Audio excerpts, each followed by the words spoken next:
The space station called Harmony Prime was bigger than most cities. It floated in the darkness between star systems, a place where different alien races could meet safely. Every 10 years, leaders from across the galaxy came here for the Grand Convergence. They would talk about trade, solve problems, and try to keep peace between their worlds. Captain Jake Morrison walked through the main corridor, watching everything around him. He was 34 years old, tall and strong from his years in the Earth Defense Force. His job was to keep the human delegation safe during the summit. Humans were still new to galactic politics, but other races had learned to respect them. Jake stopped at a large window and looked out at the ships docked around the station. The biggest and most beautiful belonged to the Veltar Empire. Their ships were black metal with gold decorations that caught the light from nearby stars. The Veltar were one of the 3 most powerful civilizations in the galaxy. Queen Zarathes ruled the Veltar Empire. She was 7 feet tall with scales that changed color in the light. Her amber eyes missed nothing, and when she spoke, everyone listened. She had 3 daughters who would one day rule parts of the empire. Tonight, all the important people would meet at a grand party in the station's main hall. The party was everything Jake expected from alien royalty. The ceiling was so high he could barely see it, and strange music played from hidden speakers. Creatures from dozens of worlds walked around in their finest clothes. Some looked almost human, while others were so different that Jake had to guess which end was their head. Jake stayed near the human ambassador, a kind woman named Helen Ross. She was talking to a group of blue-skinned aliens about mining rights when Jake noticed something. The 3 Veltar princesses were walking toward a side door. Princess Kiravel was the oldest and moved like a trained diplomat. Princess Nyavel carried a small device and seemed interested in the station's technology. Princess Liravel was the youngest and looked around nervously. A tall Veltar male in military uniform approached the princesses. Jake recognized General Vextar, the Queen's most trusted advisor. He spoke quietly to them and they nodded before following him out of the main hall. Jake thought nothing of it at first. Royal families always had private meetings during these events. 2 hours passed. Jake was checking security reports when he heard worried voices near the Queen's table. Queen Zarathes was speaking in hushed tones to her guards. Her scales had turned a darker color, which Jake knew meant she was upset. He moved closer and heard her ask where her daughters were. The guards spread out to search for the princesses. Jake followed them, using his security clearance to access different areas of the station. They found the princesses' quarters empty. The royal guards who should have been protecting them were unconscious on the floor. There were no signs of a fight. Jake knelt beside one of the unconscious guards and checked his pulse. The alien was breathing but would not wake up. Jake had seen this before during his military service. Someone had drugged these guards with something very specific. He looked around the room and noticed that nothing was broken or moved. This was not a random attack. The station's security chief arrived with a team of investigators. They started checking the computer systems for clues. Jake listened as they talked about the surveillance cameras. Several important corridors had no recordings for the exact time when the princesses disappeared. This was not an accident. While the other investigators looked at the big picture, Jake focused on small details. He studied the unconscious guards more carefully. Their symptoms matched a drug that only worked on Veltar biology. Someone had planned this specifically to target the royal family. He also noticed that the missing camera footage covered exactly the right path someone would need to move the princesses without being seen. News of the disappearance spread quickly through the station. Several delegations started preparing to leave, afraid for their own safety. The peaceful summit was turning into chaos. Queen Zarathes called an emergency meeting with her advisors, but Jake could see the fear in her amber eyes. General Vextar took charge of the investigation. He ordered more guards and began questioning everyone who had contact with the princesses. But Jake noticed that the general seemed more interested in controlling information than finding clues. When other investigators suggested new search areas, Vexatar would find reasons to avoid them. That evening, Queen Zarathes did something that shocked everyone. She approached the human delegation and asked to speak with Jake privately. In a small meeting room, she looked down at him with those piercing amber eyes and spoke in perfect English. "Your species sees things differently than ours," she said. "During the initial search, you noticed details that my own investigators missed. My daughters are the future of my empire, Captain Morrison. Without them, Everything I have built will fall apart. I need someone who thinks in ways my enemies cannot predict. Jake was surprised by her request. Humans were still newcomers to galactic politics. For the queen of a major empire to ask for his help was almost unthinkable. But he could see the desperation behind her royal dignity. A mother's love was the same across all species. I accept your majesty, Jake said. I will find your daughters and bring them home safely. The queen's scales shifted to a lighter color, showing relief. She gave him official permission to investigate anywhere on the station and access any information he needed. As Jake left the meeting room, he knew he was taking a huge risk. If he failed to find the princesses, it could damage relations between Earth and the Veltar Empire for generations. But he had given his word to a desperate mother, and that meant everything to him. Unknown to Jake, General Vextar was watching from across the corridor. The general's eyes narrowed as he saw the human leave the Queen's private meeting. His carefully planned operation was proceeding perfectly, but this unexpected development could cause problems. He would need to keep a close eye on the human and make sure Captain Morrison did not discover the truth. Jake started his investigation by talking to everyone who had seen the princesses on their last day. He brought Dr. Lisa Chen with him, a human scientist who studied alien biology. She could help him understand things about other species that might be important. The first person they interviewed was a waiter who had served drinks at the party. The alien had 6 arms and spoke in a high voice. He remembered seeing the princesses talking to several delegates, but nothing seemed unusual. Jake asked about the timing and wrote down every detail. Next, they spoke to Ambassador Thrilna, a female Veltar diplomat. She had been near the princesses when General Vextar approached them. Jake asked her to describe exactly what she saw and heard. Thrilna said the general told the princesses they had an important meeting about trade agreements. Jake noticed something interesting about how different aliens behaved when they lied.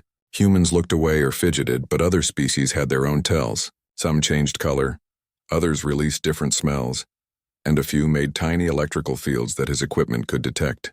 This gave him an advantage that even the Veltar investigators did not have. Dr. Chen worked on analyzing the drug used on the guards. She took samples and ran them through her portable lab equipment. The results were very specific. The drug came from a plant that only grew on 3 worlds in the galaxy, and it required special processing to work on Veltar biology. This information helped Jake narrow down the suspects. Only someone with access to rare off-world materials could have obtained this drug. He started looking at which delegates had connections to those 3 worlds. The list was short, but it included some very powerful people. Jake also studied the timing of events more carefully than anyone else had. While the Veltar investigators focused on physical evidence, Jake mapped out who was where and when. He created a timeline that showed exactly when each delegate had opportunities to act. The breakthrough came when Jake realized something important. The princesses disappeared during a specific discussion about Veltar succession laws. If something happened to all 3 daughters, the Empire would face a crisis about who should rule next. This was not just a kidnapping for money or revenge.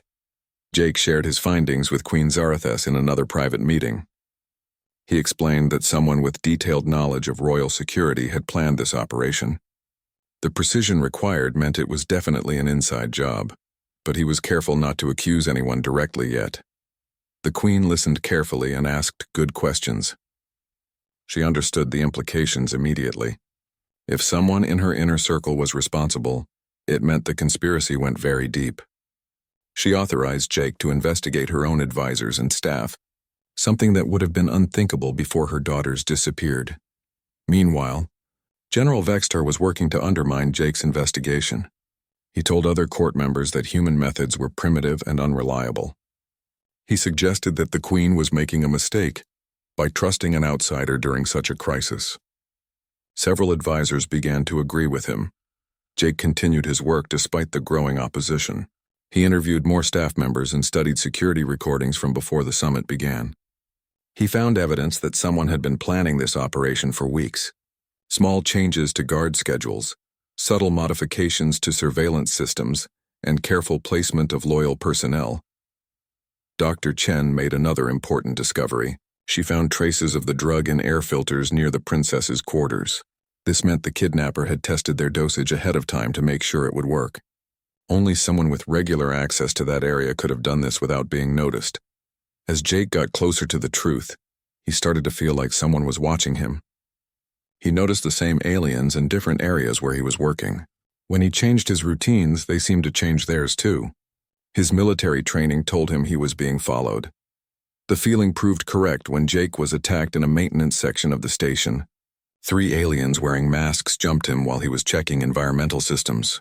They had advanced weapons that could have killed him easily, but Jake's combat experience saved his life. The attackers expected Jake to fight like other species they knew. Instead, he used human tactics that confused them. He moved unpredictably, used the environment to his advantage, and fought dirty when necessary. 2 of the attackers ran away when their careful plan failed, but Jake captured the third one. The captured attacker was a hired mercenary who knew very little about his employers. But he did reveal one important fact. He had been paid with untraceable credits that came from someone with access to royal financial accounts. This proved that Jake was investigating the right people. When Queen Zarathus learned about the attack on Jake, she became even more convinced that her trust in him was justified. Someone powerful enough to organize an assassination attempt on Harmony Prime was definitely involved in her daughter's disappearance. She increased Jake's security clearance and gave him access to classified information. Jake used his new access to study financial records and communication logs. He found evidence of secret meetings and unusual money transfers. A pattern emerged that pointed to a conspiracy involving multiple parties, both inside and outside the Veltar Empire. The most shocking discovery came when Jake analyzed communication patterns between Harmony Prime and other locations. Someone had been sending encrypted messages to the Korath Syndicate, a militaristic faction that wanted to expand their territory. The messages included detailed information about Veltar defenses and royal family schedules. Jake realized he was not just investigating a kidnapping anymore. This was the beginning of a larger plot to destabilize the Veltar Empire and create opportunities for the Korath Syndicate to seize territory. The princesses were not just victims. They were strategic targets in a war that had not officially started yet. As Jake prepared his report for the Queen, he knew he was about to accuse some very powerful people of treason. The evidence was strong, but acting on it would be dangerous. He also knew that every hour he delayed meant the princesses were in greater danger. That night, Jake sat in his quarters reviewing everything he had learned. The conspiracy was larger and more dangerous than anyone had imagined. Tomorrow he would have to present evidence that could start a war or save an empire. Either way, there would be no turning back. Jake presented his findings to Queen Zarathus in the most secure room on the station. The evidence was clear and frightening.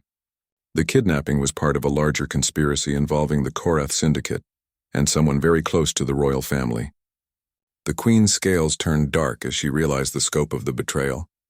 The financial records showed that General Vextar had been receiving payments from Korath accounts for over a year. He had used his position to gather intelligence about Veltar defenses and royal family movements. The timing of the princess's disappearance was designed to create maximum chaos during the summit. Jake explained that the plan went beyond simple kidnapping. If the princesses died or disappeared permanently, the succession crisis would tear the empire apart. Different noble houses would fight for control while the Korath Syndicate invaded vulnerable border worlds. It was a brilliant strategy that could destroy the Veltar Empire without a direct war. Queen Zarathus wanted to arrest General Vextar immediately, but Jake advised caution. They did not know how many other conspirators were involved or where the princesses were being held. Moving too quickly could result in the daughters being killed to cover up the plot. Instead, Jake suggested they pretend to know nothing while gathering more information.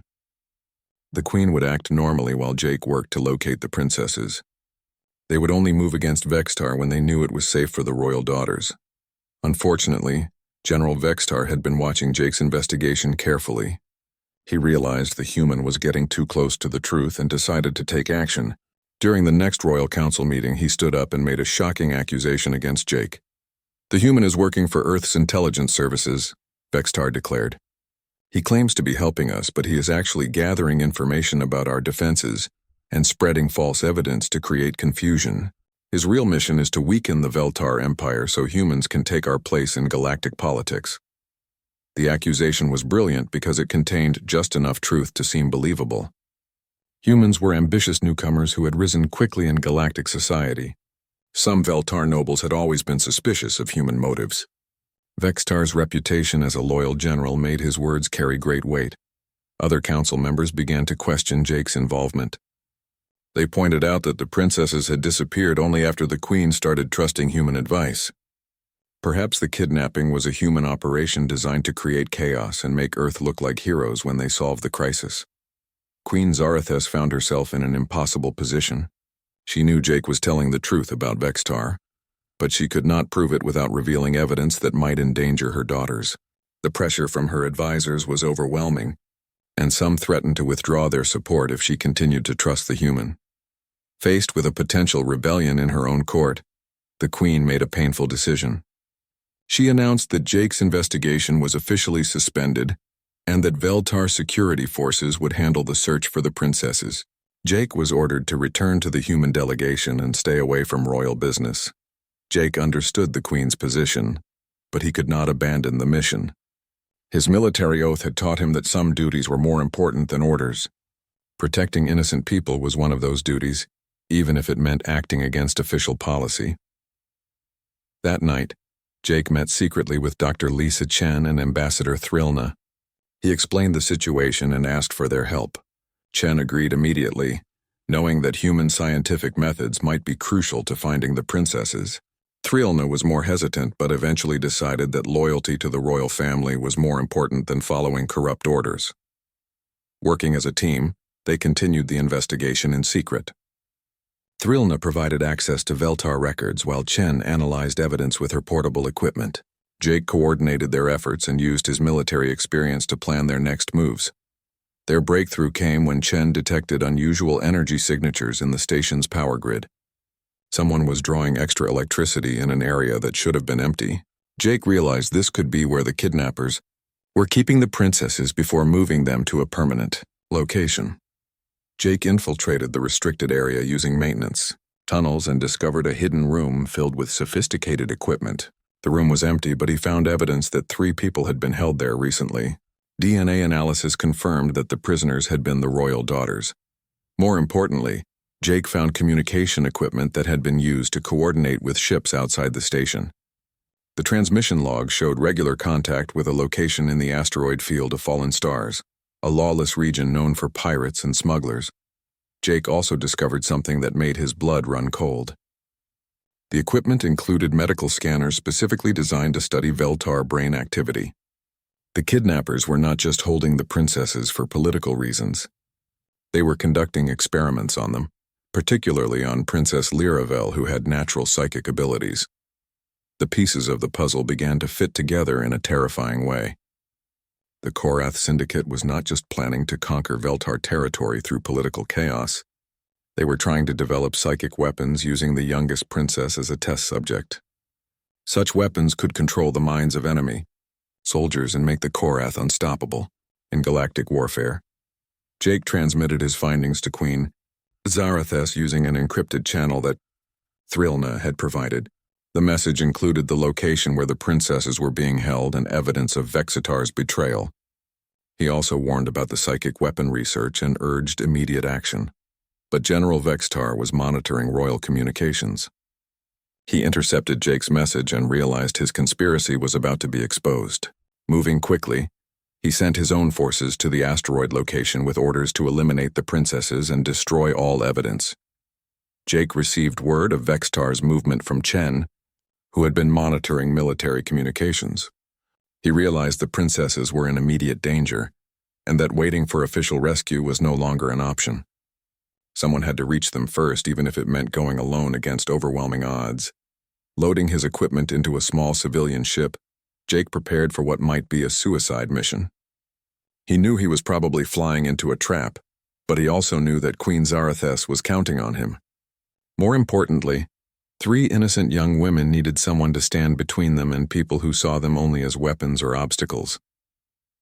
As Jake's ship jumped to hyperspace toward the asteroid field of fallen stars, he thought about the oath he had taken when he joined the military.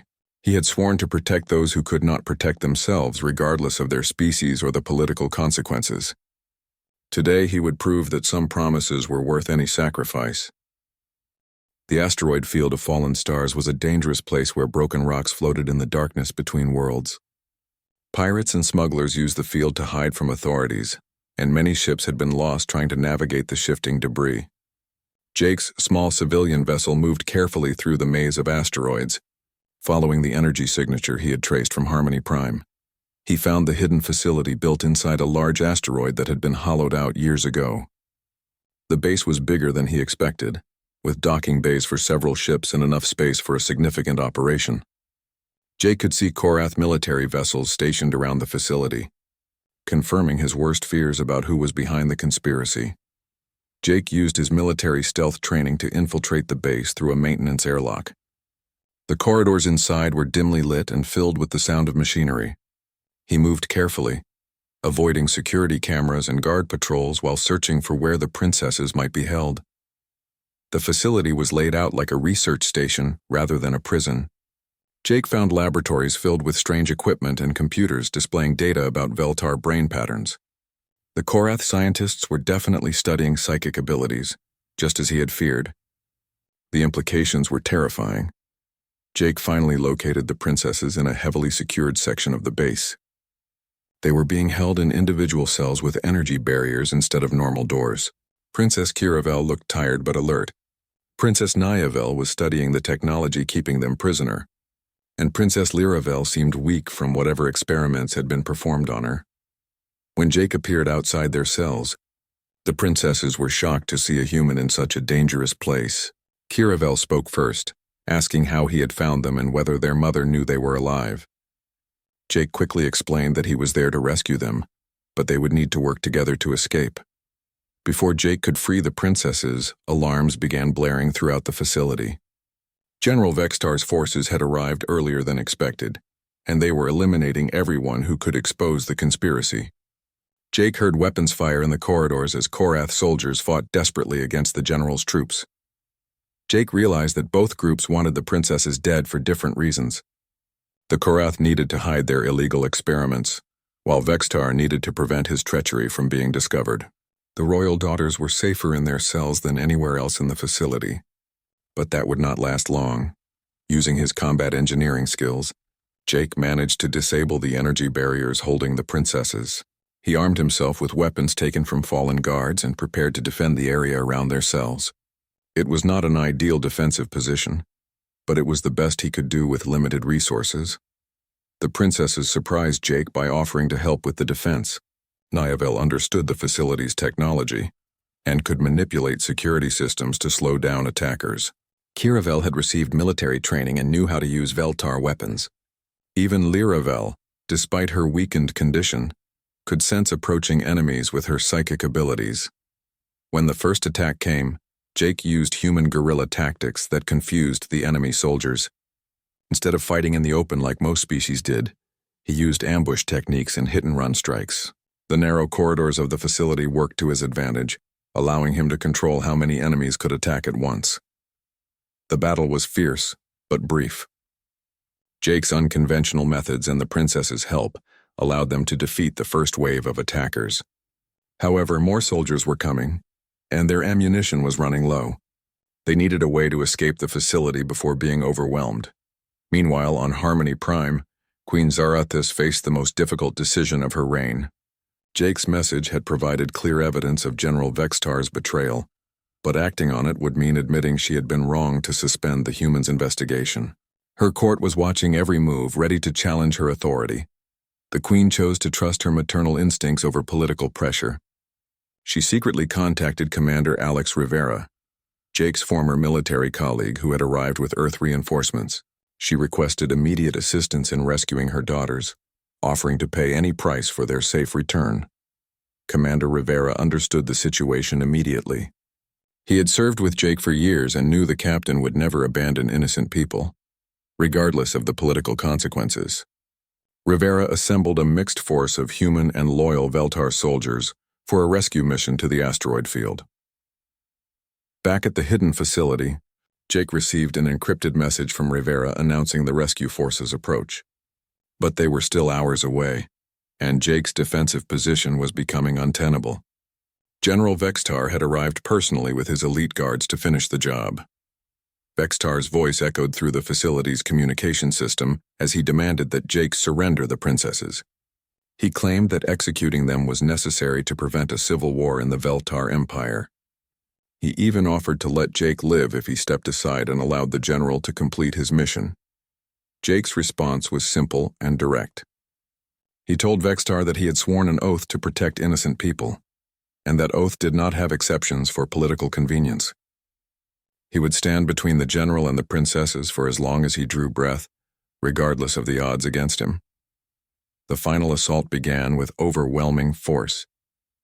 Vextar threw everything he had at Jake's position, determined to end the situation quickly.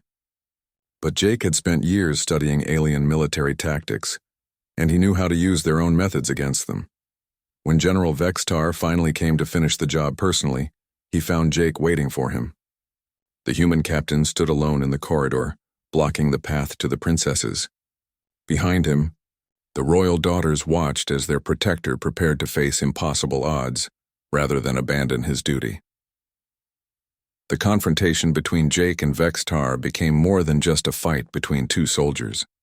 It represented a clash between old corruption and new hope, between those who would sacrifice others for power and those who would sacrifice themselves for justice. In that moment, Jake embodied everything that made humanity special in the galaxy. Just as the battle reached its climax, Commander Rivera's rescue force arrived at the facility. The combined human and Veltar troops overwhelmed Vextar's remaining soldiers and secured the area. The princesses were finally safe, and the conspiracy that had threatened the Empire was exposed for all to see. The journey back to Harmony Prime was quiet and tense. Jake sat with the three princesses in the medical bay of Commander Rivera's ship, watching as Dr. Chen checked them for injuries and the effects of their captivity. Princess Liravel was the most affected by the experiments, but her psychic abilities seemed to be recovering as she got further from the Korath research equipment. Princess Kiravel thanked Jake repeatedly for risking everything to save them. She said she had never seen anyone fight so hard for people who were not even from his own species. Jake told her that protecting innocent people was what humans did, regardless of politics or personal cost. When they arrived at the station, Queen Zarathes was waiting at the docking bay with tears in her amber eyes. She embraced each of her daughters and then turned to Jake. Without saying a word, she placed her hand on his shoulder in the traditional Veltar gesture of highest respect. The evidence from the hidden facility was overwhelming. General Vextar's betrayal was exposed for everyone to see, along with the Korath Syndicate's plans to destabilize the galaxy. The revelation shocked the Veltar court and sent ripples throughout the diplomatic summit. Many species that had been neutral in galactic politics suddenly realized they needed to choose sides. The Korath Syndicate's willingness to conduct illegal experiments and assassinate royal families proved they were a threat to everyone.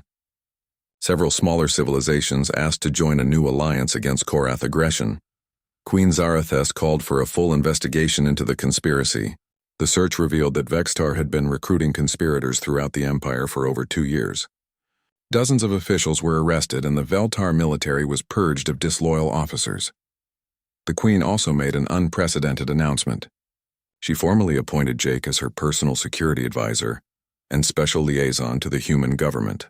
No non-Veltar had ever held such a position, but the Queen declared that Jake's loyalty and courage proved that honor was not limited to any single species. The three princesses became strong advocates for human-Veltar cooperation.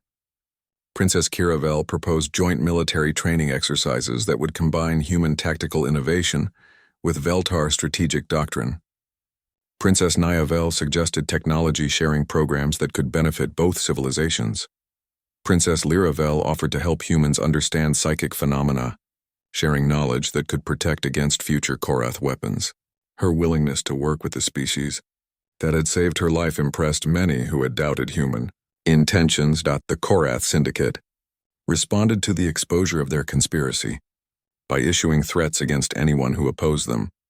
They claimed their psychic weapons research was defensive in nature and accused the Veltar Empire of trying to start a war.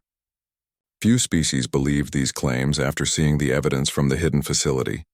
Earth's government recognized the new opportunities that Jake's actions had created. They assigned Commander Rivera to establish a permanent human presence in Veltar space, strengthening ties between the two civilizations. Dr. Chen was given funding to expand her cultural exchange programs. Jake found himself at the center of a transformation in galactic politics. His willingness to risk everything for alien royalty had proven that humans could be trusted with significant responsibilities. Several species that had previously ignored Earth now sought closer diplomatic relations. The summit concluded with the formation of the Alliance of Free Worlds, a new coalition designed to counter Korath expansion and protect smaller civilizations. Jake's protection of the Veltar royal family had evolved into something much larger. Proof that cooperation based on shared values was stronger than alliances based on fear. Queen Zarathus delivered a historic speech to the Galactic Council. She declared that humanity's greatest strength was not their technology or military power, but their commitment to protecting those who could not protect themselves. She said the human who became her shield had shown the galaxy a new path forward. The Queen's words carried special weight, because everyone knew the price she had almost paid for trusting an outsider. Her public endorsement of human character opened doors that had been closed to Earth for decades. Trade agreements, military partnerships, and cultural exchanges multiplied rapidly. Jake was offered positions with several governments and corporations, but he chose to remain as the Queen's advisor. He understood that his role had become symbolic as well as practical. He represented the possibility of trust and cooperation between different species. Ambassador Thrilna, who had risked her career to help Jake during the investigation, was promoted to head the new Interspecies Security Council. She often said that working with Jake had taught her that courage was more important than following rules when innocent lives were at stake. The hidden facility in the asteroid field was converted into a research station dedicated to developing defenses against psychic weapons. Scientists from multiple species worked together to ensure that the Korath Syndicate's advantages would not last long.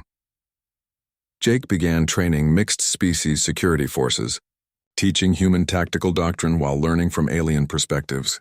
His students came from dozens of worlds, united by their commitment to protecting others rather than advancing their own species' interests. The training program became a model for the kind of cooperation the Alliance hoped to achieve. Soldiers who learned to trust each other across species lines became ambassadors for peace when they returned to their home. Worlds. Dr. Chen published research showing that humans possessed unusual emotional intelligence that allowed them to understand and work with many different species. Her work helped explain why Jake had been so successful at building bridges between civilizations that had been enemies for centuries. Years later, when historians studied the period that became known as the Great Alliance, they often pointed to Jake's rescue of the Veltar princesses as the moment when humanity proved itself worthy of galactic leadership. But Jake always insisted that he had simply done what any decent person would do. The final scene took place in the same corridor where Jake had first met Queen Zarathus. The Queen watched as her daughters prepared for their new roles as ambassadors to different worlds. Princess Kiravel would represent the Empire in military matters. Princess Nyavel would oversee technological cooperation, and Princess Liravel would help develop psychic defenses. Jake stood beside the Queen as they watched the princesses board their ships. The woman who had once been desperate enough to trust an alien stranger had become the leader of the largest alliance in galactic history. The human who had risked everything to protect her family had become the symbol of a new age of cooperation. As the ships departed for their various destinations, Queen Zarathus turned to Jake and spoke the words that would be remembered for generations. "You came to us as a protector," she said. "You leave as family. The galaxy is safer because humans like you believe that doing right matters more than doing what is easy." Jake smiled and replied that he was proud to serve as her shield for as long as she needed one. But he knew that the real victory was not his alone. It belonged to everyone who chose cooperation over conflict, trust over fear, and justice over convenience. That was the human way, and it was becoming the galactic way too.